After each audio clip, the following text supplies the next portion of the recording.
जय हिंद दोस्तों, एग्जाम 21 के प्लेटफॉर्म पर आपका वेलकम है।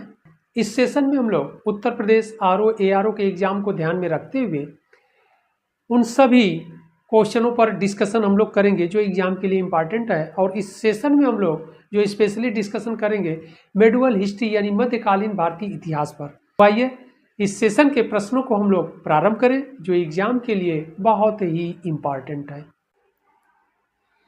अगला प्रश्न है, बहुत ही इंपॉर्टेंट क्वेश्चन है, योगिनीपुर किस नगर का पुराना नाम है? बहुत ही इंपॉर्टेंट है।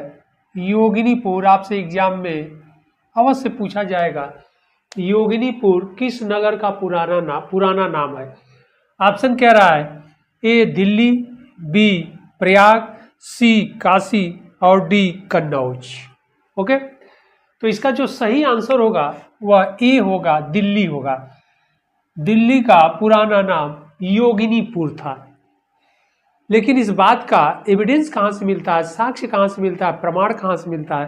तो इस बात का, दिल्ली का प्राचीन नाम योगिनीपुर था, इस बात की जानकारी हमें पांडुआ नामक स्थान से एक अभिलेख मिला है। पांडुआ जो स्थान है, एक अभिलेख है, एक अभिलेख मिला है और यह पांडुआ नामक स्थान पर है। पांडुआ नामक स्थान पर है और यह पांडुआ नामक स्थान कहाँ पड़ता है? मारवाड़ में पड़ता है। अब आप समझ गए होंगे आप लोग कि मारवाड़ कहाँ पर है स्थित? जोधपुर यानी राजस्थान में। तो यह पांडुआ नामक स्थान पर यह अभिलेख है और इस अभिलेख पर जो सन खुदा है 1301 ईस्वी का है। ओके, तो 1301 ईस्वी का यह सन खुदा है और इसी अभिलेख पर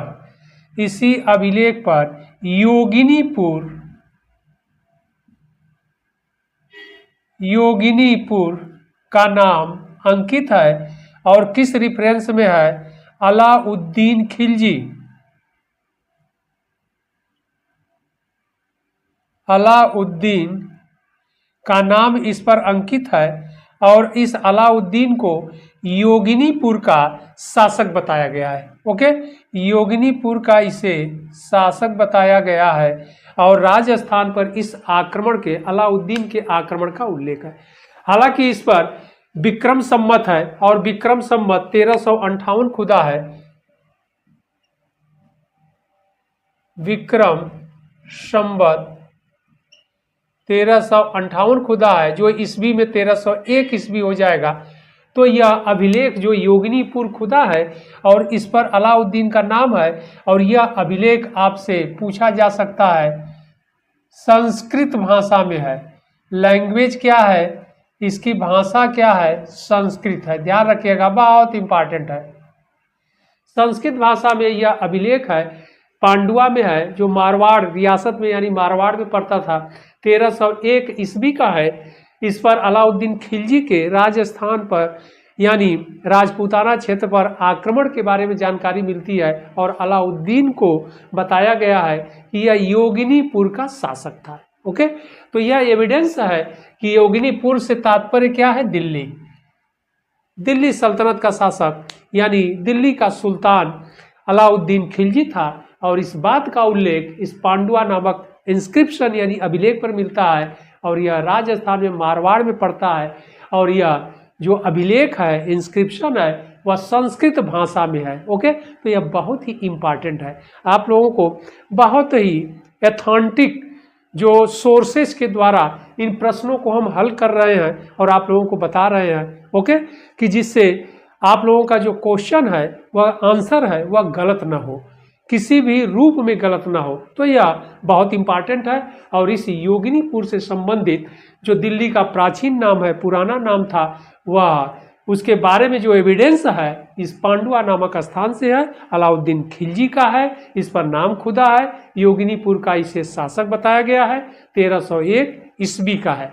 तो इस प्रश्न से संबंधित हम लोग इतने तथ्य देखें और यह इस प्रश्न से संबंधित अलग तरह से भी जो आपसे प्रश्न बनाया जाएगा, पूछा जाएगा कि राजस्थान में किस स्थान पर अलाउद्दीन खिलजी का अभिलेख स्थित है या मिला है तो पांडुआ नामक स्थान। पांडुआ नहीं रहेगा तो मारवाड़ आप मारिएगा। ओके, तो या फिर यह भी प्रश्न आपसे पूछा जा सकता है कि अलाउद्दीन खिलजी के राजपूताना क्षेत्रों पर आक्रमण का उल्लेख किससे मिलता है, या आक्रमण के बारे में जानकारी किस अभिलेख से मिलती है। तो यही एक अभिलेख मिलता है, इंस्क्रिप्शन है, जो प्रमाण देता है, एविडेंस देता है कि अलाउद्दीन खिलजी राजस्थान के क्षेत्रों पर आक्रमण किया था।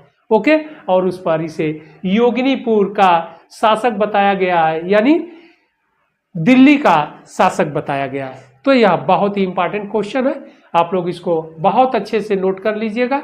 बढ़ते हम लोग अगले प्रश्न की ओर। अगला प्रश्न है, कह रहा है बरनी डांग का उल्लेख करता है, यह क्या था। बहुत ही इंपॉर्टेंट क्वेश्चन है। कह रहा है बरनी डांग का उल्लेख करता है, यह क्या था। ओके, बरनी से तात्पर्य इतिहासकार का नाम है, पूरा नाम उसका जियाउद्दीन बरनी है। पूरा नाम इसका जियाउद्दीन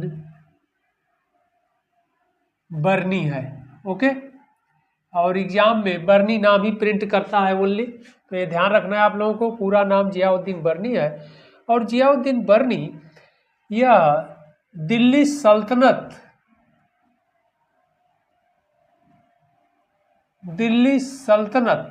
में था। ओके, और इसी ने डांग शब्द का उल्लेख किया है। अब यहाँ पर डांग शब्द का जो उल्लेख किया है तो किसके सेंस में किया था, किस रिफरेंस में किया है, वही पूछा गया है। तो इसका ऑप्शन कह रहा है, ए कह रहा है कर यानी टैक्स के रूप में, बी कह रहा है चित्रकला यानी पेंटिंग के रूप में, सी कह रहा है गुप्तचर, और डी कह रहा है मुद्रा यानी करेंसी के रूप में। ओके, तो इसके आंसर पर अगर हम लोग विचार करेंगे तो इसका आंसर सही होगा डी, मुद्रा यानी करेंसी के रूप में किया है, यह सही आंसर हुआ। ओके, लेकिन इससे संबंधित कुछ बातें और है, उस पर भी डिस्कशन हम लोग कर लेते हैं, जो आपके एग्जाम के लिए बहुत ही इंपॉर्टेंट है। वह क्या है कि जियाउद्दीन बरनी ये डांग जो मुद्रा यानी करेंसी का उल्लेख करता है, यह किस शासक से के बारे में करता है, या कि दिल्ली के किस सुल्तान से के बारे में यह करता है, इसको जान लेना जरूरी है। और डांग नामक मुद्रा का उल्लेख क्या और भी इतिहासकार करते हैं कि दिल्ली सल्तनत में किस सुल्तान के द्वारा चलाया गया।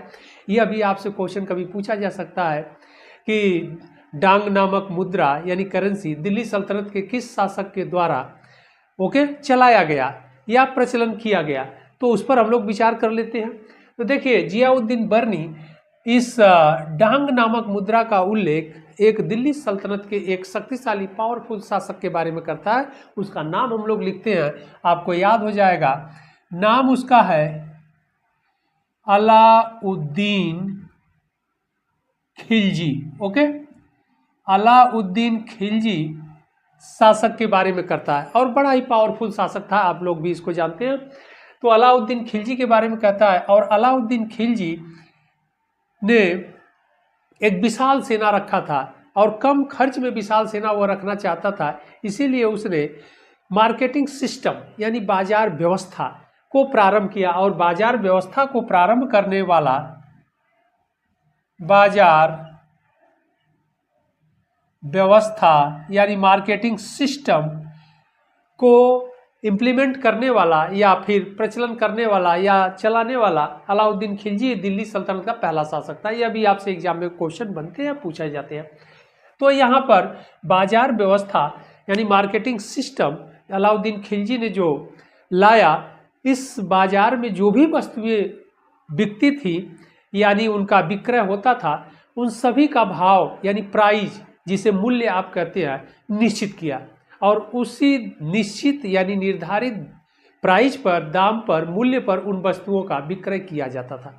अगर दुकानदार उससे अधिक मूल्य ले लेते थे या अधिक पैसे ले लेते थे, तो फिर इस बात की जानकारी हो जाती थी, तो उन दुकानदारों को कठोर दंड दिया जाता था।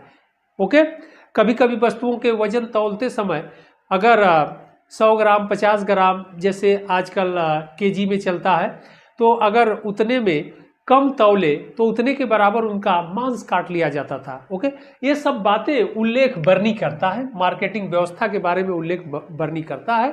और तारीख फिरोजशाही, अपनी बुक तारीख फिरोजशाही में यह भी आपसे क्वेश्चन बनता है, पूछा जाएगा। तो अलाउद्दीन के बाजार व्यवस्था का उल्लेख बरनी करता है और बरनी कहता है कि इस प्रकार सभी वस्तुओं का मूल्य निर्धारित होने से जो वस्तुएं थी काफ़ी सस्ती हो गई। ओके, यानी वस्तुओं का मूल्य निर्धारित हुआ जिससे वस्तुएं काफ़ी सस्ती हो गई। और वह एग्जाम्पल कहता है, देता है, एग्जाम्पल क्या देता है, कहता है एक ऊंट का प्राइस यानी मूल्य 4 डांग हो गया, इसी सेंस में इस शब्द का प्रयोग करता है। ओके, 4 डांग हो गया, यानी डांग का उल्लेख किस रूप में कर रहा है, मुद्रा के रूप में। यही आपसे प्रश्न पूछा गया है। तो इसका उल्लेख, डांग नामक मुद्रा का उल्लेख जियाउद्दीन बरनी करता है। और किस सुल्तान के शासनकाल के समय में, अलाउद्दीन खिलजी के समय में। तो इसका मतलब कभी भी इस तरह का प्रश्न आपसे पूछा जाए कि डांग नामक मुद्रा का प्रचलन किस शासक द्वारा करवाया गया या किसके समय में प्रचलन था, तो उसका आंसर अलाउद्दीन खिलजी होगा, जियाउद्दीन बरनी के अकॉर्डिंग। अन्य किसी इतिहासकार के द्वारा जहाँ तक मेरी जानकारी है किसी ने नहीं किया है। ओके, तो यह भी आंसर आपको मिल गया कि किसके काल में और किस रेफरेंस में जियाउद्दीन बरनी ने किया है। तो अलाउद्दीन खिलजी के काल में और बाजार व्यवस्था के रेफरेंस में किया है कि वस्तुएं सस्ती हो गई और एक ऊंट का मूल्य 4 डांग था। लेकिन अब आगे क्या कहता है, क्रिटिकल कमेंट सुनिए आप लोग। इसका कथन कभी भी आपसे पूछा जा सकता है कि वस्तुएं सस्ती हो गई, एक कैमेल यानी ऊंट का प्राइस यानी मूल्य जो है 4 डांग हो गया। लेकिन यह 4 डांग आए कहाँ से? वस्तुएं सस्ती हो गई लेकिन कॉमन पीपुल, आम जनता के पास यानी प्रजा के पास पैसे थे ही नहीं, तो वस्तुएं खरीदे कहाँ से? इस रेफरेंस में करता है, इसका क्रिटिकल कमेंट करता है जियाउद्दीन बरनी।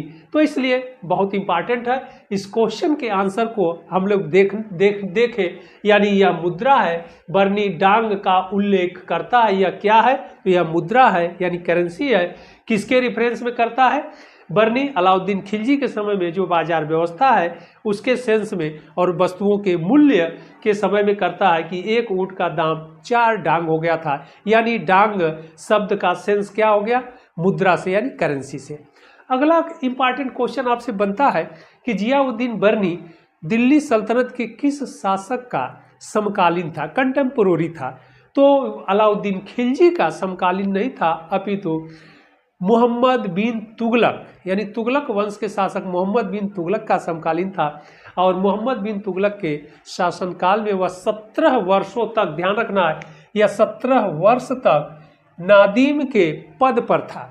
और नादीम से तात्पर्य होता है सचिव कह लीजिए या फिर सलाहकार। तो यह मोहम्मद बिन तुगलक का सचिव था, आबलिक सलाहकार था 17 वर्षों तक। और उसने तारीख फिरोजशाही नामक बुक लिखा है, उसी में अलाउद्दीन खिलजी का भी उल्लेख, अलाउद्दीन के बाजार व्यवस्था का भी उल्लेख, और उसी बुक में डांग नामक क्वाइंस यानी क्वाइंस मत कहिए, करेंसी, ओके, डांग नामक करेंसी का उल्लेख करता है। तो इस प्रश्न का आंसर हम लोग जाने और इससे संबंधित इतने एक्स्ट्रा जो तथ्य था, फैक्ट्स हम लोग जाने जो आपके एग्जाम से संबंधित है या एग्जाम के लिए इंपॉर्टेंट है। इस प्रकार इतने संदर्भों से क्वेश्चन और बन सकता है और बनता भी है, आता भी है। ओके, बढ़ते हम लोग अब अगले प्रश्न की ओर। अगला प्रश्न है, हम लोग देखते हैं, निम्नलिखित में कौन गुलामों का गुलाम था? इंपॉर्टेंट क्वेश्चन है, आपके एग्जाम में पूछा जाता है और आने की भी संभावना है। ओके, है तो इजी क्वेश्चन, बहुत आसान प्रश्न है, लेकिन आपसे बार बार एग्जाम में पूछा जाता है और आप गलत भी कर देते हैं आप लोग। तो प्रश्न को एक बार फिर हम लोग देख लेते हैं, निम्नलिखित में कौन गुलामों का गुलाम था? ऑप्शन ए कह रहा है कुतुबुद्दीन ऐबक, बी कह रहा है अल्तुतमिश, सी कह रहा है एल्दाउज और डी कह रहा है कुबाचा। ओके, तो यहाँ पर देख लेते हैं हम लोग कि कुतुबुद्दीन ऐबक भी दास था, और यहाँ जो है गुलाम का मतलब दास, ध्यान रखिएगा, गुलाम से तात्पर्य दास, यानी दासों का दास था, ऐसे भी आप समझ सकते हैं अपने शब्दों में, गुलामों का गुलाम था। यहाँ पर हम लोग देख लेते हैं कि कुतुबुद्दीन ऐबक के बारे में हम लोग जानते हैं कि यह दास था, ठीक। इसके बाद इल्तुतमिश के बारे में भी हम लोग जानते हैं कि यह भी दास था। इसके बाद एल्दाउज के बारे में भी हम लोग जानते हैं कि यह भी दास था, और कुबाचा के बारे में भी हम लोग जानते हैं कि यह भी दास था। इसका मतलब चारों ऑप्शन में जो नाम दिया गया है यह चारों ही दास थे, यानी स्लेव थे, ओके, यानी गुलाम थे। किसके थे देख लिया जाए, इसी में आंसर निकल जाएगा। तो देखिए, एक गजनी का शासक था, एक गजनी का शासक था,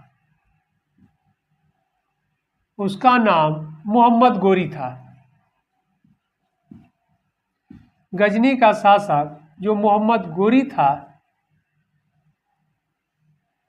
इसके दास, हालांकि मोहम्मद गोरी था, इसके दास थे, इसके 3 दास थे। दास तो बहुत थे, लेकिन जो राजनीति में पार्टिसिपेट करते थे मुख्य 3 थे। वह कौन थे, इसको हम लोग देख लेते हैं। एक था एल्दाउज, नंबर 1 हो गया। नंबर 2 कुबाचा, और नंबर 3 कुतुबुद्दीन ऐबक, यानी ऐबक ही लिख देते हैं हम शॉर्ट में, ऐबक। ये 3 दास थे। और जब मोहम्मद गोरी भारत को जीता तो ऐबक को भारतीय क्षेत्र का हाकिम बनाया, यानी भारत के विजित क्षेत्रों का इन्हें प्रमुख बनाया, ओके, हाकिम। कुबाचा को सिंध के क्षेत्रों का बनाया प्रमुख या हाकिम, और एल्दाउज को गजनी का। यह 3 दासों को 3 जगह दे दिया था, ओके। तो तीनों दास हैं, और इसके बाद इल्तुतमिश भी दास है। लेकिन प्रश्न कर रहा है निम्नलिखित में कौन गुलामों का गुलाम था, यानी दासों का दास था। अब आगे हम लोग बढ़ते हैं। कुतुबुद्दीन ऐबक जो है, कुतुबुद्दीन ऐबक इल्तुतमिश को खरीदा था। इल्तुतमिश को खरीदा था, इसलिए इल्तुतमिश क्या था, गोरी के ये सब क्या थे, दास थे, यानी गुलाम थे। और फिर ऐबक का जो दास था या गुलाम था वह इल्तुतमिश था, ओके। तो इस प्रकार ये तीनों एल्दाउज, कुबाचा और कुतुबुद्दीन ऐबक, यानी ऐबक मोहम्मद गोरी के दास थे। और इसके बाद कुतुबुद्दीन ऐबक का जो दास था वह इल्तुतमिश था। इस प्रकार प्रश्न कह रहा है दासों का दास कौन था, यानी गुलामों का गुलाम कौन था, तो आंसर क्या हो जाएगा, इल्तुतमिश हो जाएगा। क्यों, इसका सही आंसर क्या हो जाएगा, इल्तुतमिश। दासों का दास कौन रहेगा, इल्तुतमिश। क्योंकि कुतुबुद्दीन ऐबक मोहम्मद गोरी ऐबक को खरीदा, और कुतुबुद्दीन ऐबक ने इल्तुतमिश को खरीदा, इसलिए मोहम्मद गोरी का दास ऐबक और ऐबक का दास इल्तुतमिश, इसलिए दासों का दास। प्रश्न जो पूछ रहा है आंसर क्या होगा, इल्तुतमिश होगा। तो यह बहुत ही इंपॉर्टेंट क्वेश्चन है, हमेशा ध्यान रखिएगा आप लोग। इस तरह के प्रश्न आपसे एग्जाम में पूछे जाते हैं। तो यह देखने में तो बड़ा आसान सा प्रश्न था, लेकिन आगे चल कर के एग्जाम में आपसे गलत हो जाता है। और यही दोनों दास कुतुबुद्दीन ऐबक और इल्तुतमिश जो है कि भारत में तुर्की साम्राज्य का नींव डालने वाला ऐबक था। 1206 ईस्वी में तुर्की साम्राज्य की स्थापना भारत में करते हैं, ओके। और वास्तविक संस्थापक इल्तुतमिश था। यहाँ पर एक पॉइंट बड़ा इंपॉर्टेंट है कि कुतुबुद्दीन ऐबक जो है सुल्तान नहीं बन पाया। भारत में तुर्की साम्राज्य का संस्थापना या स्थापना तो ऐबक ने किया, लेकिन वास्तविक संस्थापक इल्तुतमिश को कहा जाता है, इसलिए कि कुतुबुद्दीन ऐबक दास्ता से मुक्त ही नहीं हो पाया। और 1206 ईस्वी में इल्तुतमिश को कुतुबुद्दीन ऐबक ने दास्ता से मुक्त कर दिया था, इसीलिए इल्तुतमिश सुल्तान बन गया और कुतुबुद्दीन ऐबक दास का दास ही रह गया। इसीलिए ऐबक जब भारत में तुर्की साम्राज्य की स्थापना 1206 में किया और मोहम्मद गोरी की मृत्यु हो गई दमयक नामक स्थान पर सिंध में, तो यह कुतुबुद्दीन ऐबक सिपह सलार की ही पदवी धारण किया, ओके। सुल्तान की पदवी धारण नहीं किया। हालांकि अब 1208 ईस्वी में 8-9 में जब गजनी पर आक्रमण किया, एल्दाउज को पराजित किया था, तो मोहम्मद गोरी के भतीजे ने इसे दास्ता से मुक्त किया था। लेकिन ऐबक को पता था कि वह इस्लामिक नियम के अनुकूल नहीं है, यानी शरा के नियम के अनुकूल नहीं है। शरा में क्या कहा गया है कि दास को यानी गुलाम को उसका मालिक जो खरीदा है वही दास्ता से मुक्त कर सकता है। इस बात को कुतुबुद्दीन ऐबक जानता था कि हमारे मालिक यानी मोहम्मद गोरी की मृत्यु 1206 में हो गई। ओके, खोखरों द्वारा मार दिए गए दमयक नाम का स्थान पर सिंध में, और इसीलिए अन्य कोई अब उनके परिवार का फैमिली मेंबर कोई भी दास्ता से मुक्त करेगा तो हम नियम हम मुक्त नहीं हो पाएंगे, क्योंकि जो नियम है, नियम यही है कि जो स्वामी आनर मालिक खरीदा है वही दास्ता से मुक्त कर सकता है, तभी दास मुक्त होंगे। तो इल्तुतमिश को तो ऐबक ने मुक्त कर दिया मोहम्मद गोरी के कहने पर, क्योंकि उस समय खोखरों का जो विद्रोह था दमन करने के लिए आया था, और मोहम्मद गोरी ने यह आश्वासन दिया था कि जब हम सिंध से वापस गजनी जाएंगे तो कुतुबुद्दीन ऐबक आपको भी दास्ता से मुक्त कर देंगे। लेकिन होनी को क्या पता कि खोखरों ने 1206 ईस्वी में मोहम्मद गोरी की हत्या कर दिया। कहाँ पर? सिंध में, दमयक नामक स्थान पर। तो इस प्रश्न के आंसर के परिप्रेक्ष्य में इतने हम लोग तथ्यों पर डिस्कशन किए। ओके, और इतने रेफरेंस से आपके क्वेश्चन पूछे भी जाते हैं, ध्यान रखना है। एलदाउज गजनी का प्रशासक था, हाकिम कुबाचा को सिंध का बनाया था, और ऐबक को भारतीय क्षेत्रों का बनाया था।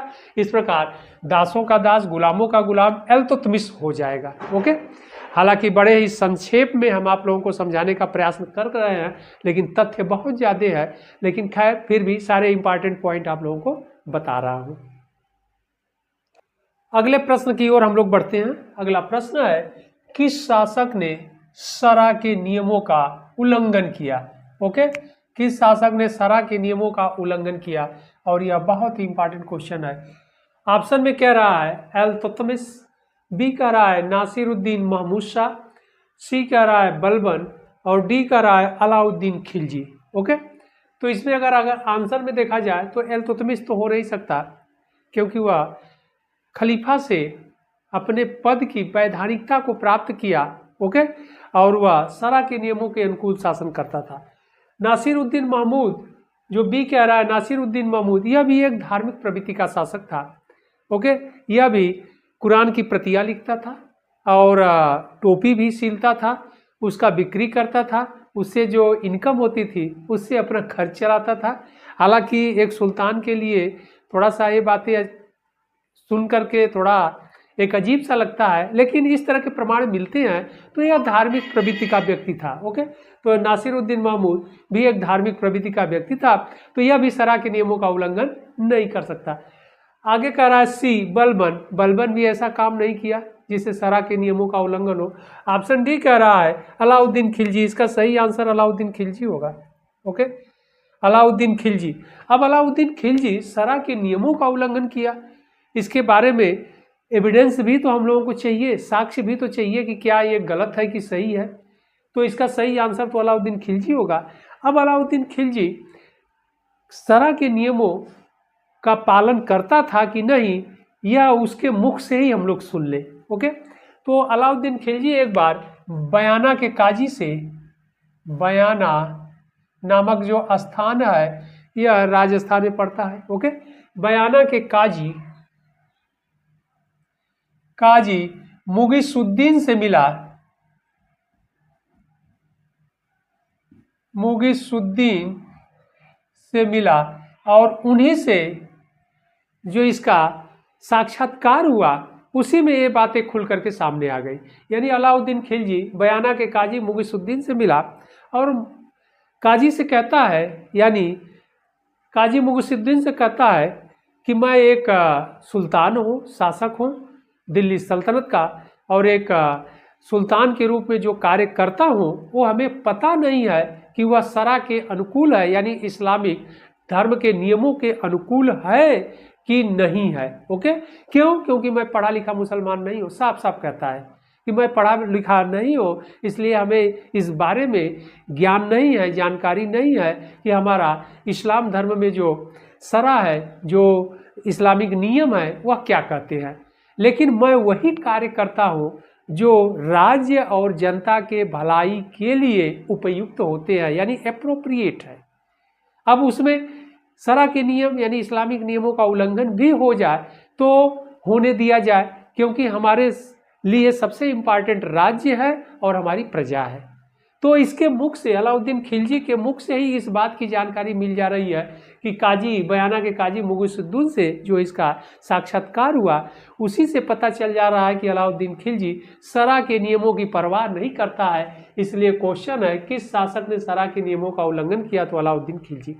दूसरा साक्ष्य मिलता है कि इसने खुम्स नामक एक कर था, ओके, उसको जो शरअ के अनुकूल था। हालांकि आगे हम लोग डिटेल टैक्स में पढ़ेंगे, लेकिन आप लोग जरूर जानते होंगे, इस बात को जानने का प्रयास करिएगा। हम हिंट दे रहे हैं, फिर आगे हम लोग डिटेल इसको देख लेंगे कि अलाउद्दीन खिलजी जो खुम्स नामक लूट का धन होता था, उसकी जो दर थी शरअ के अनुसार, उसको भी चेंज कर दिया। और यह प्रश्न कितना किया चेंज, या आप लोग कमेंट में अवश्य बताइएगा। आगे हम डिटेल में जरूर बताएंगे। तो यहाँ पर इस प्रश्न का आंसर क्या हो गया? किस शासक ने शरअ के नियमों का उल्लंघन किया? तो अलाउद्दीन खिलजी ने किया। बहुत इंपॉर्टेंट क्वेश्चन है, ध्यान रखना है, ओके। बढ़ते हम लोग अगले प्रश्न की ओर। अगला प्रश्न है, दिल्ली के किस सुल्तान ने आगरा नगर बसाया? ओके, आगरा नगर बसाया, बहुत इंपॉर्टेंट क्वेश्चन है। आगरा नगर की बात कह रहा है, आगरा नगर को किसने बसाया? ऑप्शन में कह रहा है इल्तुतमिश, बी कह रहा है मोहम्मद बिन तुगलक, सी है फिरोज शाह तुगलक, और डी कह रहा है सिकंदर लोदी। ओके, तो इसका सही आंसर जो होगा वह डी होगा, सिकंदर लोदी। सिकंदर लोदी ने आगरा शहर को बसाया था। ओके, और इल्तुतमिश के बारे में तो नहीं, अपितु फिरोज शाह तुगलक तो बहुत ही नगर बसाए थे, फिरोज शाह कोटला, फिरोजाबाद, हिसार। ओके, इसके अलावा सबसे इम्पॉर्टेंट है जौनापुर यानी जौनपुर। जौनपुर आपसे एग्जाम में बार बार पूछता है, तो जौनपुर इसने बसाया था। और 1359-60 में बसाया था, और गोमती नदी के किनारे, और मोहम्मद बिन तुगलक के याद में। तो जौना खां इनका नाम था, तो जौनपुर का नाम जौनापुर था, लेकिन धीरे धीरे बदलते बदलते ओके जौनपुर हो गया। तो इस बात को ध्यान रखना है कि फिरोज शाह तुगलक जौनपुर नगरों को तो बहुत बसाया, लेकिन जौनपुर के बारे में आपसे एग्जाम में बड़ा पूछताछ है, यानी सबसे अधिक क्वेश्चन पूछा गया है। अब इसके बाद आगे बढ़ते हम लोग। मोहम्मद बिन तुगलक ने भी राजधानी अपनी बनाई थी देवगिरी को, तो दौलताबाद नाम बदला था। तो दौलताबाद को मोहम्मद बिन तुगलक ने बसाया था, महाराष्ट्र में पड़ता है दौलताबाद। अब हम लोग थोड़ा आगरा पर डिस्कशन कर लेते हैं कि आगरा नगर को बसाने वाला सिकंदर लोदी है, तो कब उसने आगरा नगर को बसाया? तो आगरा नगर को बसाया सिकंदर लोदी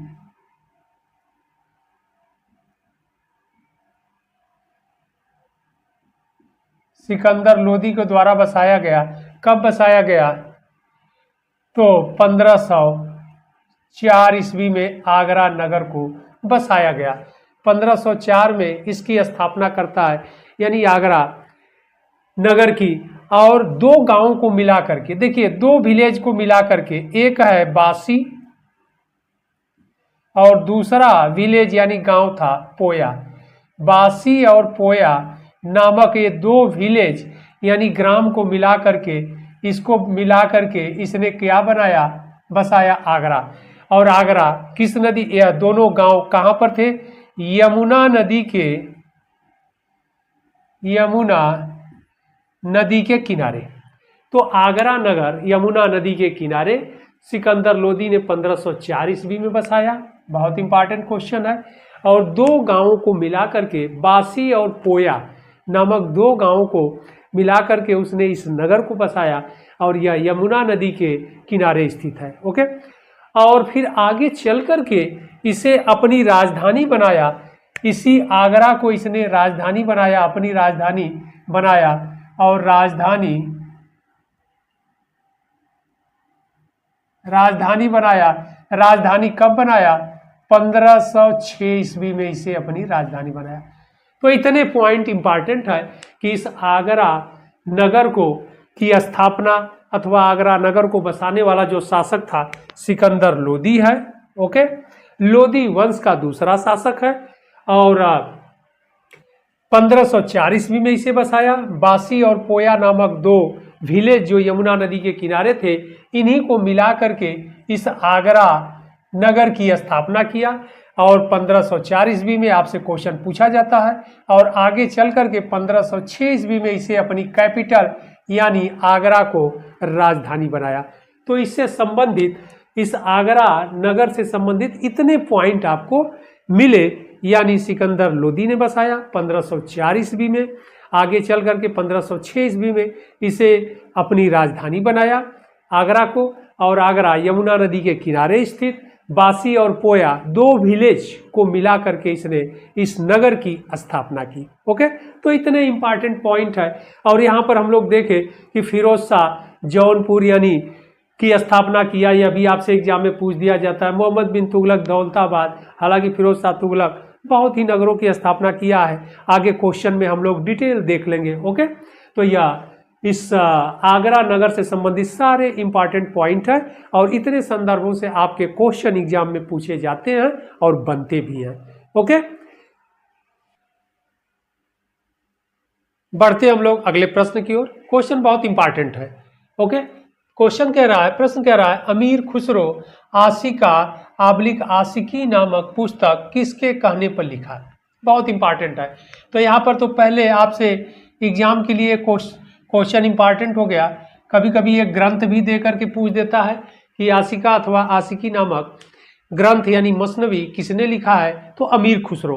तो पहला प्रश्न यानी यह बन गया और इसका आंसर अमीर खुसरो, यानी अमीर खुसरो के द्वारा आशिका अथवा आशिकी नामक ग्रंथ लिखा गया है। इसका सही नाम आशिका है, लेकिन आशिकी के नाम से ज़्यादा फेमस है, प्रसिद्ध है। ओके, तो किसके कहने पर लिखा? ऑप्शन कह रहा है अलाउद्दीन खिलजी, बी कह रहा है, ऑप्शन बी कह रहा है खिज्र खां, सी है सादी खां और डी है शिहाबुद्दीन उमर। ओके, तो इसमें जो सही आंसर होगा वह होगा खिज्र खां। खिज्र खां के कहने पर अमीर खुसरो ने आशिका नामक एक प्रेम कहानी या प्रेम ग्रंथ लिखा और जिसे मसनवी कहते हैं। मसनवी का से तात्पर्य है कि जिसे शार्ट स्टोरी यानी प्रेम गाथा, संक्षिप्त प्रेम गाथा। ओके, अब यहाँ पर यह है कि इस आशिकी नामक जो मसनवी है इसमें किसकी प्रेम कहानी है? ओके, किसकी प्रेम गाथा है? तो इसमें जो आशिकी नामक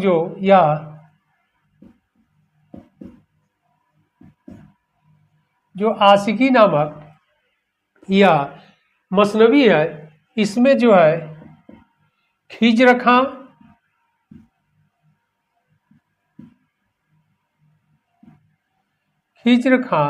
और देवल देवी की प्रेम कहानी है। ओके, यानी प्रेम गाथा है। और यह खिज्र खां के कहने पर अमीर खुसरो द्वारा आशिकी नामक जो प्रेम कथा है वह लिखा गया। ओके, अब यहाँ पर थोड़ा सा और जान लेते हैं इससे संबंधित इंपॉर्टेंट, क्योंकि आप लोग कभी कभी एग्जाम में अलाउद्दीन खिलजी भी ट्रिक लगा देते हैं कि अमीर खुसरो उस समय शासक अलाउद्दीन खिलजी था और अलाउद्दीन के शासन काल में ही अमीर खुसरो थे, उनके राज दरबार में थे। इसीलिए आपसे अगला प्रश्न पूछता है कि अमीर खुसरो कितने सुल्तानों का शासनकाल देखे? तो आपके ऑप्शन में रहता है 7 कि 7 सुल्तानों का शासनकाल देखे, लेकिन यहाँ पर कुछ सुल्तान एक आध दो और बढ़ जाएंगे। हम डिटेल अगले प्रश्न में आप लोगों को बता देंगे, लेकिन इतना हिंट अवश्य दे देते हैं कि यह बलबन के समय में बलबन का बड़ा पुत्र जो मोहम्मद था उसी के अधीन यह अपनी लेखनी या कविता करना प्रारंभ किए थे। और यह तुगलक वंश का जो संस्थापक थे यानी गयासुद्दीन तुगलक, उनके शासन काल तक थे। यानी अमीर खुसरो की मृत्यु 1325 ईस्वी में हुई है। ओके, तो 1325 ईस्वी तक। तो इस प्रकार आप इतना ही जानिए कि 7 सुल्तानों का शासनकाल देखा, या फिर संख्या 9 भी हो जाएगी। ओके, हम सभी सुल्तानों का नाम लिख करके आप लोगों को समझा देंगे, बता देंगे। तो अगला प्रश्न यह है कि अमीर खुसरो का जो सबसे उर्वरा काल था, कह लीजिए, या गोल्डन पीरियड जिसे आप कहते हैं, वह अलाउद्दीन खिलजी का टाइम पीरियड था या शासनकाल था। तो यह भी प्रश्न आपके लिए एग्जाम के लिए इंपॉर्टेंट है। ओके, अब यहाँ पर थोड़ा सा यहाँ हम लोग डिस्कशन कर ले कि अलाउद्दीन खिलजी के अधीन था, लेकिन खिज्र खां के कहने पर आशिकी नामक प्रेम कथा या प्रेम गाथा लिखा और इसमें खिज्र खां और देवल देवी की प्रेम कहानी है। यहाँ पर यह देख लेते हैं कि देवल देवी थी कौन, यह भी आप लोग जान लीजिए। तो अलाउद्दीन खिलजी जब गद्दी पर बैठा तो यह 1298 ईस्वी में 1296 ईस्वी में अलाउद्दीन खिलजी गद्दी पर बैठता है और 1298 ईस्वी में गुजरात पर आक्रमण करता है। ओके, और गुजरात पर आक्रमण करता है तो स्वयं आक्रमण करने नहीं जाता है, अपितु उसके सेनापति नुसरत खां के नेतृत्व में सेना भेजता है। ओके, और यहाँ के गुजरात के जो गुजरात के शासक रहते हैं, गुजरात के जो शासक थे वह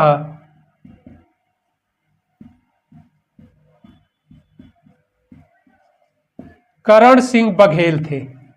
तो करण सिंह बघेल गुजरात के शासक थे और करण सिंह बघेल पराजित हुए और अपनी पुत्री देवल देवी को लेकर के देवगिरी भाग गए, देवगिरी चले गए। देवगिरी के राजा रामचंद्र थे, रामचंद्र देव थे, इनके यहाँ जाकर के यह शरण लिए। तो राजा रामचंद्र देव ने देवगिरी के जो राजा थे इन्होंने शरण दिया और यह देवल देवी जो इनकी पुत्री थी, यहाँ पर ध्यान रखना है कि देवल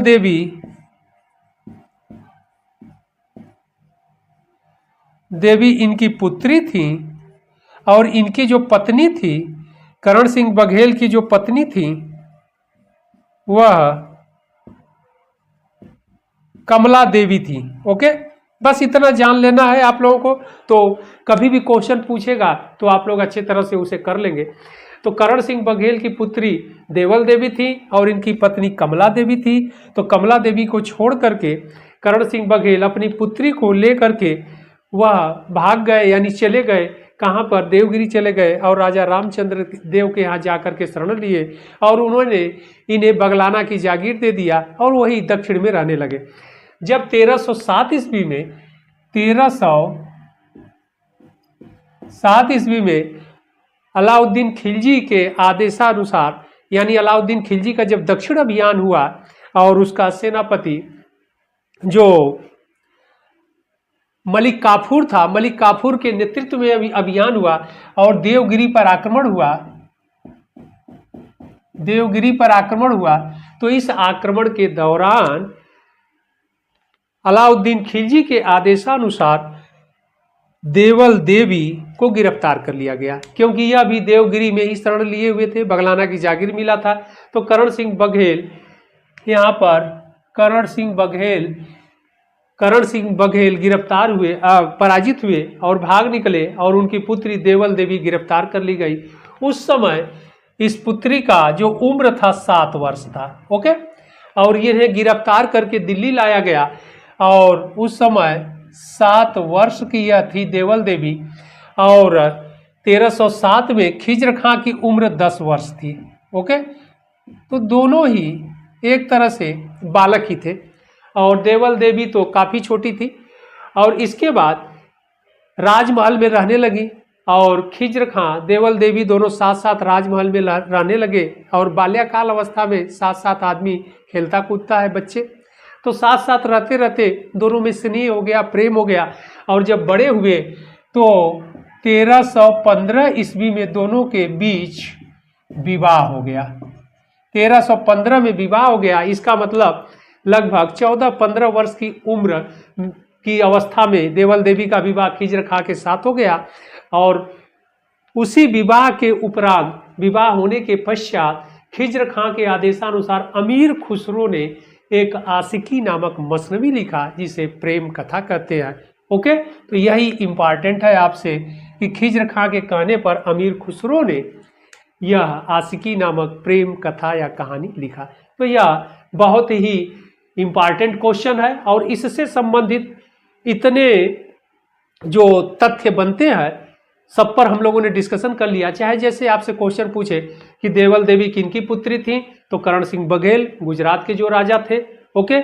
और यह जब 1298 में आक्रमण हुआ था अलाउद्दीन खिलजी का गुजरात पर पहला आक्रमण, तो करण सिंह बघेल पराजित हुए और यह देवगिरी जाके राजा रामचंद्र के यहाँ शरण लिए और पत्नी कमला देवी को गिरफ्तार कर लिया गया था पहले ही, और वह दिल्ली लाई गई। कमला देवी से अलाउद्दीन खिलजी विवाह कर लिया और फिर जब पुत्री देवल देवी को गिरफ्तार किया गया तो अलाउद्दीन खिलजी के बड़े पुत्र खिज्र खां से उनका विवाह हो गया। यानी एक तरफ माता और पुत्री, कमला देवी माता और देवल देवी उनकी पुत्री, और दूसरे तरफ अलाउद्दीन खिलजी पिता और खिज्र खां उनका पुत्र। तो पिता पुत्र और माता पुत्री से विवाह हो गया। अब किस तरह के संबंध इतिहास में बनते हैं, तो यह राजतंत्र है, कोई बात नहीं है, वहाँ पर हम लोगों को डिस्कशन करने की जरूरत नहीं है, लेकिन क्वेश्चन से संबंधित इतने पॉइंट इंपॉर्टेंट है और आपका जो आंसर होगा वह खिज्र खां के कहने पर। ओके, बढ़ते हम लोग अगले प्रश्न की ओर। अगला प्रश्न कह रहा है किस सुल्तान ने मिन्हाजुद्दीन सिराज, बहुत इंपॉर्टेंट पर्सनालिटी है, विद्वान भी रहे हैं, मिन्हाजुद्दीन सिराज को काजी, ध्यान रखना है, काजी के पद पर नियुक्त किया। बहुत इंपॉर्टेंट क्वेश्चन है यार एग्जाम के दृष्टिकोण से। प्रश्न को एक बार फिर हम लोग देख लेते हैं। किस सुल्तान ने मिन्हाजुद्दीन सिराज को काजी के पद पर नियुक्त किया था? ऑप्शन आपके सामने है, अल्तुतमिश, बी कह रहा है रजिया, सी बहराम शाह और डी नासिरुद्दीन महमूद। ओके, तो यहाँ पर ध्यान रखना है कि मिन्हाजुद्दीन सिराज को काजी के पद पर किसने नियुक्त किया था, तो वह इसका सही आंसर हो जाएगा डी नासिरुद्दीन महमूद। ओके, और नासिरुद्दीन महमूद का जो शासन काल था 1246 से 65 तक था। इसके बाद बलबन शासक बनेगा और दिल्ली सल्तनत का वास्तविक सुल्तान अल्तुतमिश था। ओके, और यह 1210 से 1236 तक इसका शासनकाल था, 1210 से 1236 तक। इसके बाद रजिया आ जाती हैं 1236 से 40 तक। इसके बाद बहराम शाह आ जाते हैं 1240 से 42 तक। ओके, तो यह शासनकाल भी आप लोगों ने देख लिया।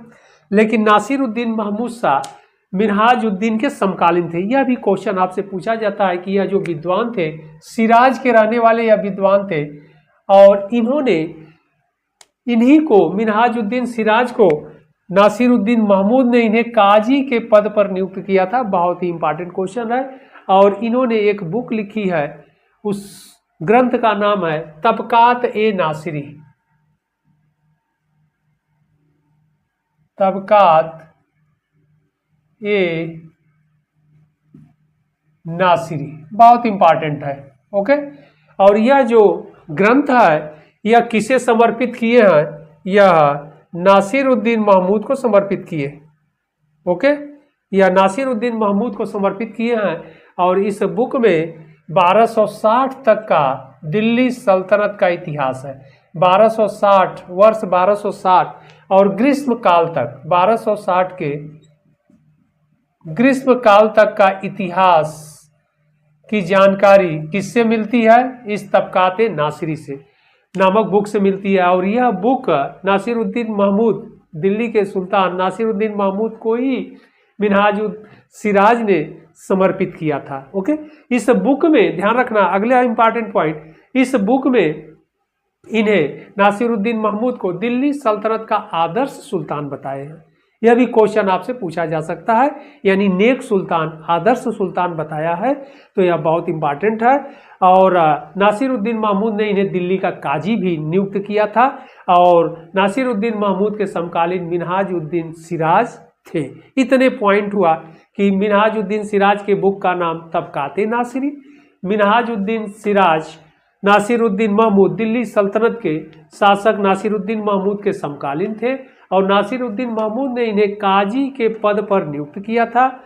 और मिन्हाजुद्दीन सिराज इस तबकाते नासिरी बुक को नासिरुद्दीन महमूद को समर्पित किया था और इसमें 1260 तक का इतिहास वर्णित है और इसमें नासिरुद्दीन महमूद को एक दिल्ली सल्तनत का आदर्श सुल्तान बताया है या नेक सुल्तान बताया है।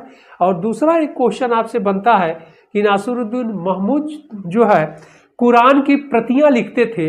ओके, यह जो है कुरान जो इस्लाम धर्म का पवित्र ग्रंथ है, कुरान की यह प्रतियां लिखते थे और उसे मार्केट में, ओके, और उसे उसका मार्केट में उसे सेल करवाते थे, उसका विक्रय करवाते थे और उससे जो आय होती थी उसे अपने निजी खर्च पर यानी निजी जीवन पर खर्च करते थे। और टोपियां भी सिलते थे। इस्लाम धर्म में टोपी का भी महत्वपूर्ण स्थान है। तो नासिरुद्दीन महमूद एक नेक सुल्तान था और मिनहाजुल सिराज इनके समकालीन थे, इनके राज दरबार में भी थे और काजी के पद पर भी इन्हें नियुक्त किया गया था और उन्होंने तबकात नासिरी नामक बुक लिखा है। तो यह बहुत ही इंपॉर्टेंट है, आप लोग इसे नोट कर लीजिएगा। और इस क्वेश्चन का आंसर नासिरुद्दीन महमूद होगा। और इस प्रश्न के साथ साथ हम लोगों ने इतने तथ्यों को पर भी एक्स्ट्रा डिस्कशन किया।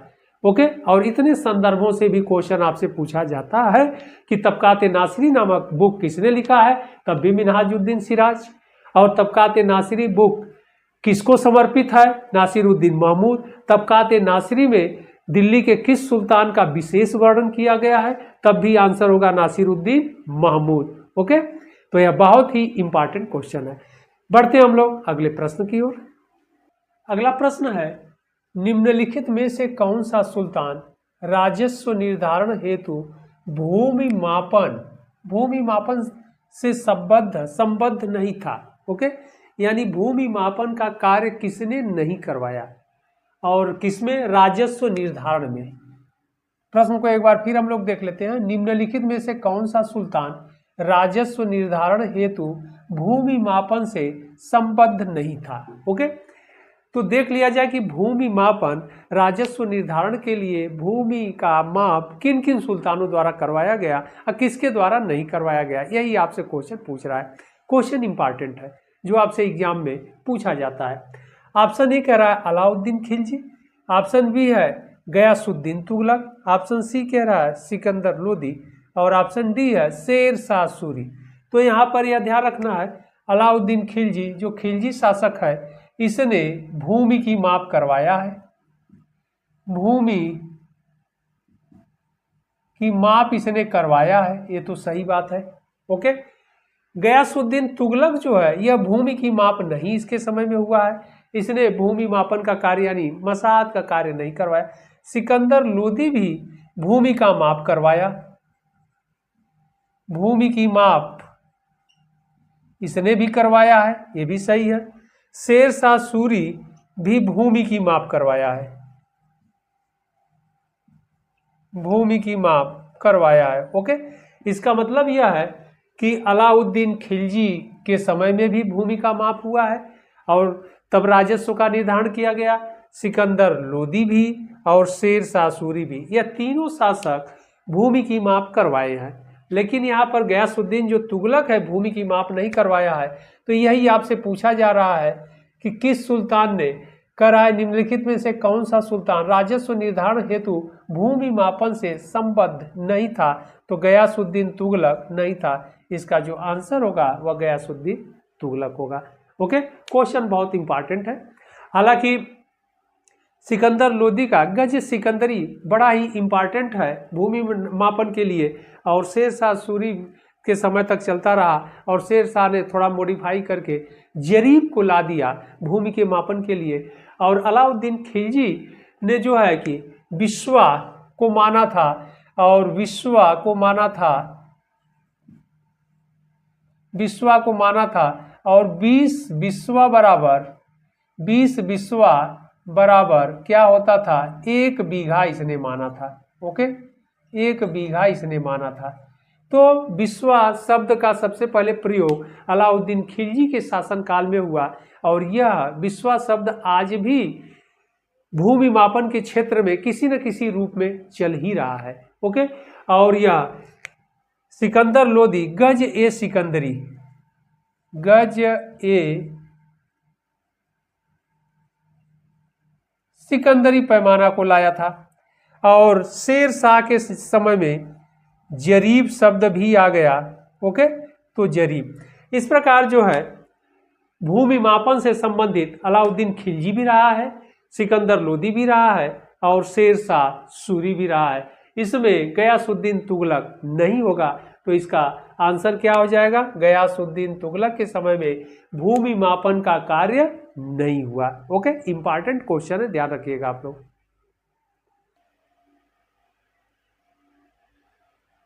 बढ़ते हम लोग अगले प्रश्न की ओर। अगला प्रश्न कह रहा है, जब उसने राजत्व प्राप्त किया तो वह शरीयत के नियमों और आदेशों से पूर्णतया स्वतंत्र था। बर्नी ने यह कथन किस सुल्तान के लिए कहा है? ओके, प्रश्न बहुत ही इंपॉर्टेंट है। प्रश्न को फिर हम लोग एक बार देख लेते हैं। जब उसने राजत्व यानी किंगशिप प्राप्त किया तो वह शरीयत यानी इस्लामिक नियमों से, ओके, शरीयत के नियमों और आदेशों से पूर्णतया स्वतंत्र था। बर्नी यानी इतिहासकार बर्नी, ओके, ने यह कथन किस सुल्तान के लिए कहा? तो यह ऑप्शन में कह रहा है इल्तुतमिश, बी बलबन, सी अलाउद्दीन खिलजी और ऑप्शन डी कह रहा है मोहम्मद बिन तुगलक। तो इसका जो सही आंसर है वह डी होगा, मोहम्मद बिन तुगलक। और बर्नी यह स्टेटमेंट क्यों कहा है वह देख लिया जाए कि मोहम्मद बिन तुगलक जब गद्दी पर बैठा तो वह एकदम स्वतंत्र था। कब गद्दी पर बैठा? 1325 से 1351 तक इसका शासनकाल था। आप लोग जानते रहिएगा, कभी एग्जाम में पूछ दिया जाता है। और यह तुगलक वंश का दूसरा शासक था। ओके, तो मोहम्मद बिन तुगलक 1325 से 1351 तक इसका शासनकाल था। और मोहम्मद बिन तुगलक जब गद्दी पर बैठा, हालांकि यह बड़ा ही तुगलक शासकों में बड़ा ही योग्य और पढ़ा लिखा था, या यूँ कह लीजिए दिल्ली सल्तनत के शासकों में यह सबसे योग्य पढ़ा लिखा विद्वान था। ओके, और मोहम्मद बिन तुगलक इसीलिए योग्यता को महत्व देता था। शासन सत्ता में इसने इस्लाम धर्म के प्रति इसका झुकाव नहीं रहा, अपितु यह साम्राज्य को संचालित करने के लिए, ओके, यह सभी धर्म के, चाहे हिंदू हो या मुस्लिम हो, सभी धर्म के योग्य व्यक्तियों को ऊंचे पदों पर नियुक्त किया साम्राज्य में। और यह सहिष्णु विचारधारा का था, लिबरल था, उदारवादी विचारधारा का था। और शासन सत्ता से इस्लाम धर्म के व्यक्तियों, जैसे उलेमा कह लीजिए, मौलवी कह लीजिए, इस्लाम धर्म के धार्मिक व्यक्तियों को दूर रखा, यानी हावी नहीं होने दिया। इसलिए इसके समय में भी शासन सत्ता में, इसके समय में भी इस्लाम धर्म के धार्मिक जो व्यक्ति है वह नाराज हुए। बर्नी भी थोड़ा नाराज रहता है। बर्नी हालांकि इसके समय में 17 वर्षों तक नादिम था, लेकिन अब सुल्तान से नाराज है तो खुल के बोल भी नहीं सकता है कोई भी व्यक्ति, राजतंत्र है। ओके, तो राजा के अगेंस्ट कोई जा भी नहीं सकता। इसीलिए बर्नी कहता है कि यानी मोहम्मद बिन तुगलक जब उसने राजत्व प्राप्त किया यानी गद्दी पर बैठा, तो वह शरीयत के नियमों और आदेशों से पूर्णतया स्वतंत्र था। उस पर कोई अंकुश नहीं था शरीयत का। ओके, यानी इस्लाम धर्म के शरीयत के नियमों और आदेशों से पूर्णतया स्वतंत्र था, वो नहीं मानता था। इसीलिए यह कथन बर्नी किसके लिए कहा है? मोहम्मद बिन तुगलक के लिए। अब रह गई बात कि मोहम्मद बिन तुगलक के शासनकाल को हम लोग दो भागों में, शासन काल को दो भागों में बांट करके देखते हैं।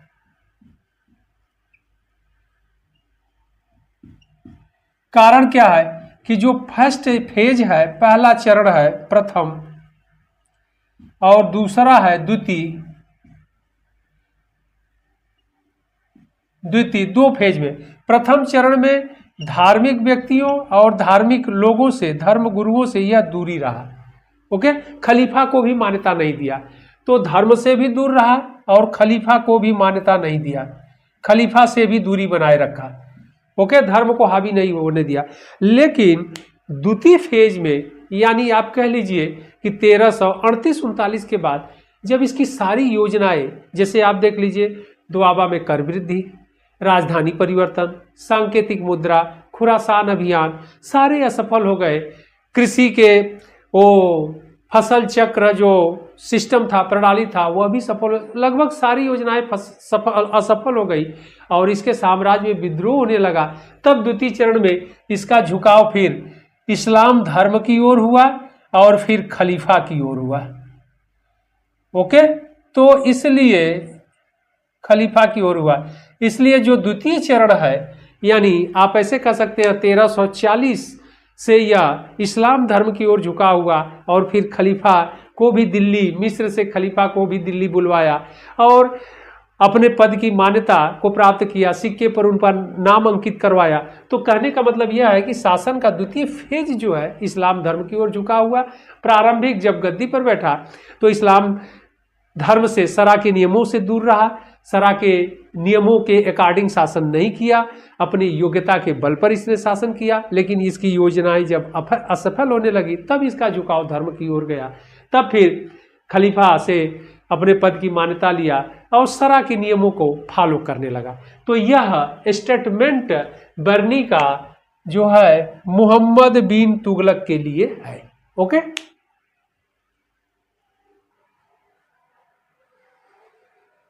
बढ़ते हम लोग अगले प्रश्न की ओर। अगला प्रश्न कह रहा है अमीर खुसरो का सबसे स्वर्णिम काल था। बहुत इंपॉर्टेंट क्वेश्चन है। अमीर खुसरो का सबसे स्वर्णिम काल था यानी गोल्डन टाइम किस शासक का? ऑप्शन कह रहा है बलबन का शासनकाल। ओके, बी कह रहा है जलालुद्दीन फिरोज खिलजी का शासनकाल, सी कह रहा है अलाउद्दीन खिलजी का काल और डी कह रहा है, ऑप्शन डी कह रहा है मुबारक खिलजी का काल अथवा शासनकाल। तो इन चार शासकों का नाम दिया गया है। इसमें से सबसे उर्वरा काल यानी स्वर्णिम काल या गोल्डन टाइम अमीर खुसरो का किसका शासनकाल था? यही आंसर चाहिए और बड़ा इंपॉर्टेंट क्वेश्चन है और यह एग्जाम के दृष्टिकोण से और इम्पॉर्टेंट है। ओके, नॉलेज के लिए तो है ही है, एग्जाम के लिए और यह इम्पॉर्टेंट बन जाता है। अब देखिए, बलबन गुलाम वंश का शासक था, बलबन गुलाम वंश का शासक था और 1265 से 87 तक इसका शासनकाल था। तो इसी बलबन के शासनकाल में अमीर खुसरो अपनी कविता प्रारंभ किया, यानी एक कवि के रूप में जो कार्य प्रारंभ किया वह बलबन के शासनकाल से किया। यह भी प्रश्न आपसे एग्जाम के लिए इंपॉर्टेंट है, पूछा जाता है। और बलबन के बड़े पुत्र मोहम्मद के अंडर में रह करके वह कविता करना प्रारंभ किया, यानी विद्वता का जो काम था बलबन के शासनकाल से। इसके बाद जलालुद्दीन फिरोज खिलजी, जलालुद्दीन फिरोज खिलजी का जो टाइम पीरियड है 1290 से 96, इनके भी समय में था अमीर खुसरो, इनके भी शासनकाल को देखा। इसके बाद अलाउद्दीन खिलजी 1296 से 1316 ईस्वी तक, यह लगभग 20 वर्ष तक का जो शासनकाल था अलाउद्दीन खिलजी का, यही स्वर्णिम काल था। तो अलाउद्दीन का जो शासनकाल था सबसे उर्वरा काल था, इसलिए इसका सही आंसर क्या होगा? अलाउद्दीन खिलजी होगा। ओके, और सबसे अधिक रचनाएं अलाउद्दीन के शासनकाल में ही अमीर खुसरो के द्वारा किया गया। और आगे लास्ट में कह रहा है मुबारक खिलजी का काल। तो मुबारक खिलजी भी खिलजी वंश का शासक था और अलाउद्दीन खिलजी का यह पुत्र था। तो इसके भी समय में यह थे और इनका जो शासनकाल था 1316 से लेकर के 1320 ईस्वी तक। तो 1316 से 1320 ईस्वी तक का जो शासनकाल था वह मुबारक खिलजी का था। मुबारक खिलजी के भी समय में थे। ओके, और इसके अलावा अगर देखा जाए तो मुबारक खिलजी के बाद जो है नासिरुद्दीन खुसरो शाह जो अंतिम शासक था खिलजी वंश का, उसके भी समय में थे। इसके बाद जो है तुगलक वंश के फाउंडर गियासुद्दीन तुगलक के शासन काल में भी थे, क्योंकि 1325 ईस्वी में अमीर खुसरो की मृत्यु होती है। यह भी आपसे एग्जाम में पूछा जाता है। 1325 ईस्वी में अमीर खुसरो की मृत्यु हुई। ओके, तो यह भी प्रश्न बहुत इंपॉर्टेंट है। तो किसके समय में? तो तुगलक शासनकाल में इनकी मृत्यु होती है। इस प्रकार अलाउद्दीन का शासनकाल 20 वर्षों का जो था, यह अमीर खुसरो के जीवन का सबसे स्वर्णिम काल अथवा गोल्डन टाइम था। ओके, तो यह बहुत ही इम्पॉर्टेंट है। 20 वर्ष का शासनकाल, और इन शासकों का बलबन का शासनकाल इसने देखा, जलालुद्दीन फिरोज खिलजी का काल इसने देखा, अलाउद्दीन खिलजी का काल देखा, मुबारक खिलजी का काल देखा, और फिर अलाउद्दीन के बाद जो है शिहाबुद्दीन उमर लगभग 1 महीने तक था तो उसका भी शासनकाल देखा। इसके बाद मुबारक खिलजी आ जाते हैं, और फिर नासिरुद्दीन खुसरो शाह आएंगे, उनका भी शासनकाल देखेगा। और बलबन के बाद कैकूबाद और शमसुद्दीन ट्यूमर्स जो गद्दी पर बैठे उनका भी शासनकाल देखा। इस प्रकार अगर देखा जाए तो 4 यह मतलब बलबन के बाद कैकूबाद आ जाएगा, कैकूबाद के बाद शमसुद्दीन ट्यूमर्स जो गुलाम वंश का अंतिम शासक था। तो बलबन के बाद 3 शासक ये हो गए, जलालुद्दीन फिरोज खिलजी 4 शासक हो गया, और फिर अलाउद्दीन खिलजी 5 शासक हो गए। अलाउद्दीन खिलजी के बाद शिहाबुद्दीन उमर लगभग 1 महीने तक था तो 6 शासक हो गए। फिर मुबारक खिलजी का शासनकाल 7वां शासक हो गया। फिर इसके बाद मुबारक खिलजी के बाद नासिरुद्दीन खुसरो शाह आएगा तो 8वां हो जाएगा। और फिर तुगलक वंश का फाउंडर संस्थापक गियासुद्दीन तुगलक 9 शासक हो जाएंगे। इस प्रकार आपसे एग्जाम में पूछा जाता है तो ऑप्शन में 7 ही रहता है, आप 7 मारते हैं। अगर 9 रहेगा, 8 रहेगा, 9 रहेगा, तब 8 या 9 मारेंगे, मैक्सिमम 9 लिख करके। अगले प्रश्न में हम लिख करके सबको दिखा देंगे, ठीक है। लेकिन बता भी दिए कि बलबन के बाद कैकूबाद के बाद शमसुद्दीन ट्यूमर्स 3 हो गए। फिर जलालुद्दीन फिरोज खिलजी, अलाउद्दीन खिलजी, इसके बाद शिहाबुद्दीन उमर आएगा, इसके बाद मुबारक खिलजी के बाद नासिरुद्दीन खुसरो शाह आएगा, और इसके बाद गियासुद्दीन तुगलक आएगा। तो यह बहुत ही इंपॉर्टेंट क्वेश्चन था, और इस अमीर खुसरो इस प्रश्न को लेकर के हम लोगों ने इतने फैक्ट्स को देखे, इतने तथ्यों को देखे, और इतने रेफरेंस से भी और क्वेश्चन पूछा जा सकता है कि अमीर खुसरो किसका शासनकाल नहीं देखा तो इनमें से रहेगा, फिर एक आध शासक एक्स्ट्रा कर देगा, तुगलक वंश का डाल देगा, मोहम्मद बिन तुगलक, फिरोज तुगलक दे देता है कि किसका शासनकाल नहीं देखा तो गियासुद्दीन तुगलक के बाद का शासनकाल नहीं देखेगा। ओके, हम लोग अगले प्रश्न की ओर। अगला जो प्रश्न है कह रहा है मोहम्मद बिन तुगलक ने किसे कारागार से तात्पर्य बंदीगृह, किसे कारागार में बंद करने का आदेश दिया था। ऑप्शन ए कह रहा है इब्न बतूता को, ऑप्शन बी जियाउद्दीन बर्नी को, ऑप्शन सी है इशामी को, और ऑप्शन डी है बदायूनी को। ओके, तो इसका जो सही आंसर होगा वह इब्न बतूता होगा। इब्न बतूता को कारागार में बंद करने का आदेश दिया था। क्यों? क्योंकि इब्न बतूता जो है यह यहाँ पर देख लेते हैं हम लोग, यह मोरक्को का रहने वाला था, मोरक्को देश का रहने वाला था। अफ्रीका महाद्वीप में यह देश पड़ता है, मोरक्को का रहने वाला था। और यह मोहम्मद बिन तुगलक के ही समय में, मोहम्मद बिन तुगलक के समय में भारत आया था। ओके, 1333-34 में, 1333-1334 में आया था। हालांकि भारतीय सीमा में 33 में आया, दिल्ली पहुंचा मार्च 34 में, दिल्ली या मार्च 34 में पहुंचता है। ओके, और मोहम्मद बिन तुगलक ने इसे दिल्ली का काजी के पद पर भी इसकी नियुक्ति किया था, काजी के पद पर भी नियुक्त किया था। और यह एक निर्दोष व्यक्ति को दंड सुना दिया था, सजा दे दिया था, जिसके कारण मोहम्मद बिन तुगलक नाराज हो गया। ओके, और इनको, इब्न बतूता को बंदी गृह में डाल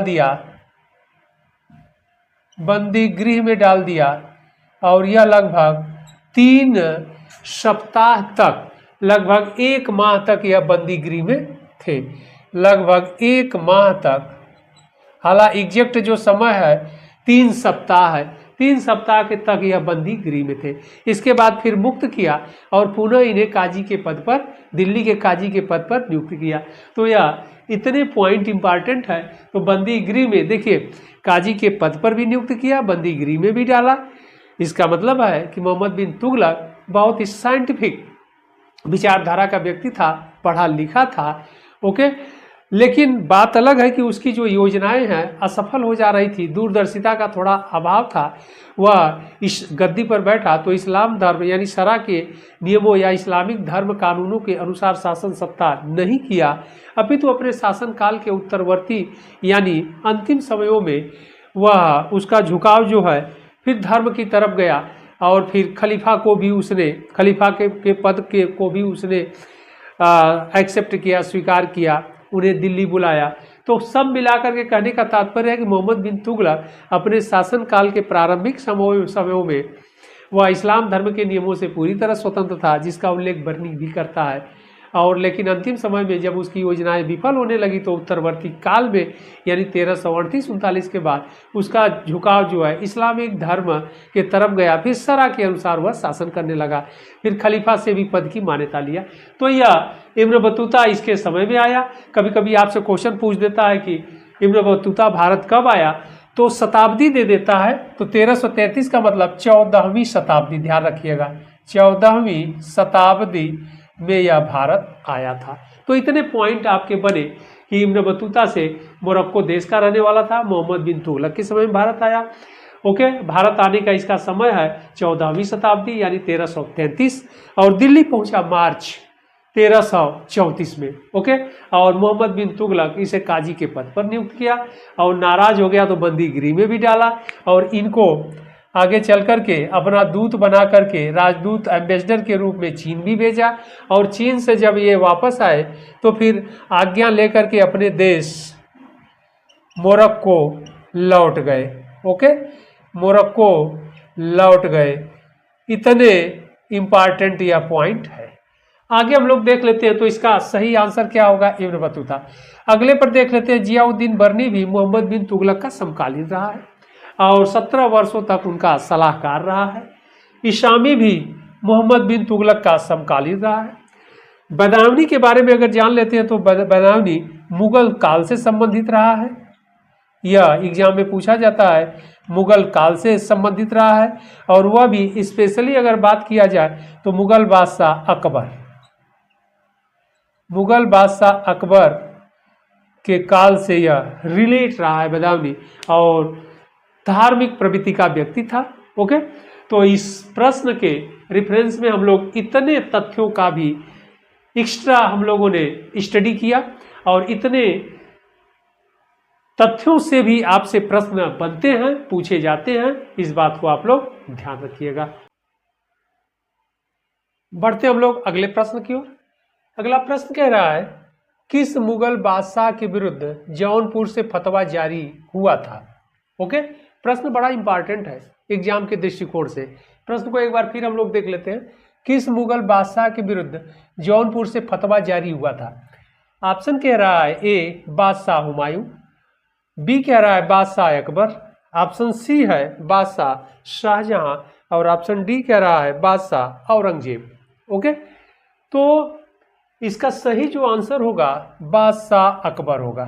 ओके, इसका सही जो आंसर होगा बादशाह अकबर होगा। बादशाह अकबर के विरुद्ध फतवा जारी किया गया था, कहाँ से, जौनपुर से। अब इस बात पर भी हम लोग डिस्कशन कर लेते हैं कि कौन ऐसा इस्लाम धर्म का धार्मिक व्यक्ति था जो मुगल बादशाह अकबर के विरुद्ध फतवा जारी कर दिया और क्यों किया, कारण क्या था। ओके, तो यहाँ पर हम लोग देख लेते हैं कि जौनपुर जो उत्तर प्रदेश में पड़ता है वर्तमान में, जौनपुर जो उत्तर प्रदेश का यूपी का एक जिला है और गोमती नदी के किनारे स्थित है। यहाँ के जो एक काजी थे, काजी इस्लाम धर्म के जो न्यायिक कार्य देखते थे। ओके, धर्म के व्याख्याता भी होते हैं काजी। एक काजी का नाम था मुल्ला मोहम्मद यजदी। ओके, इनका नाम था मुल्ला मोहम्मद यजदी। तो मुल्ला मोहम्मद यजदी के द्वारा फतवा जारी किया गया था, किसके विरुद्ध, अकबर के विरुद्ध। तो इस व्यक्ति का भी नाम आपसे पूछ देता है। ओके, एग्जाम में आता भी है, तो हमेशा ध्यान रखिएगा कि किसने जारी किया फतवा, तो मुल्ला मोहम्मद यजदी। आपके कभी कभी एग्जाम में ऑप्शन में सिर्फ मुल्ला यजदी ही नाम प्रिंट रहता है, तो इसको आप ध्यान रखिएगा।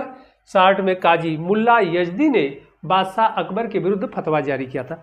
अब फतवा जारी करने का कारण क्या था? कारण यह था कि मुगल बादशाह अकबर सहिष्णु विचारधारा का था, लिबरल था, उदारवादी विचारधारा का था। उसके पीछे कारण बहुत है, अकबर के टॉपिक में डिटेल हम लोग देख लेंगे।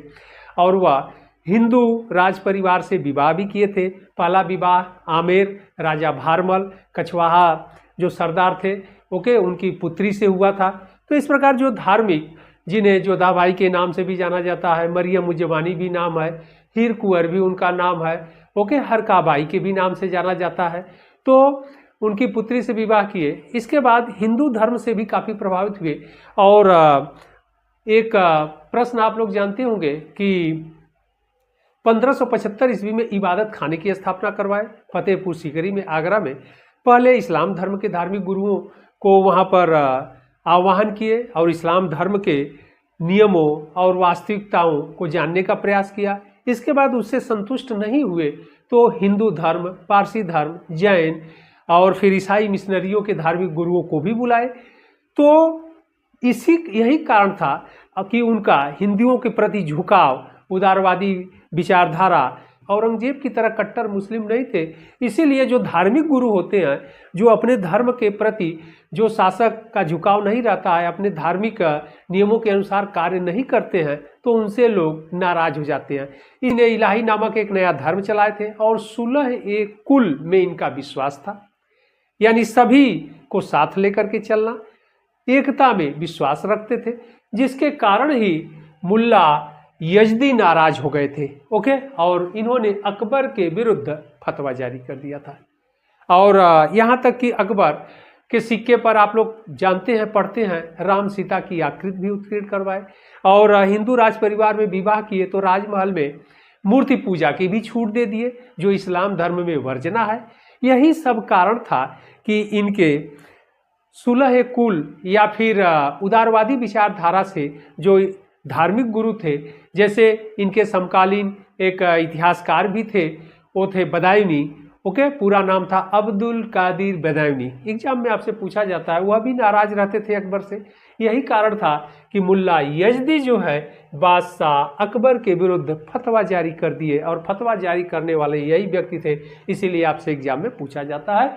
तो किस मुगल बादशाह के विरुद्ध जौनपुर से फतवा जारी किया गया?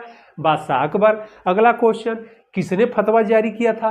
तो काजी मुल्ला यजदी, और पूरा नाम इनका है मुल्ला मोहम्मद यजदी, ओके। तो इस सेशन के सारे इंपॉर्टेंट क्वेश्चन थे जिन पर हम लोगों ने डिस्कशन किया, और फिर इसी तरह इंपॉर्टेंट प्रश्नों की श्रृंखला के साथ हम लोग मिलते हैं अगले सेशन में। तब तक के लिए धन्यवाद।